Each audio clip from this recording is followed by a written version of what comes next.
បាទសម្រាប់នៅទីនេះគឺខ្ញុំឲ្យបងប្អូនស្ដាប់នៅសំឡេងអីមួយយ៉ាងបាទ silent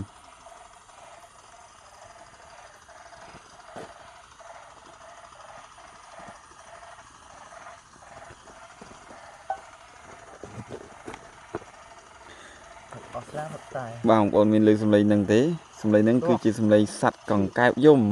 វាយំត្រហឹងអឹងកងតែម្ដងបាទគឺវាយំត្រហោស្រែកយំពេញមិននឹងវាលក្ខណៈនិយាយទៅខ្ញុំនៅក្នុងព្រៃទៀតហើយបាទសម្រាប់វីដេអូហ្នឹងគឺចេញឆាប់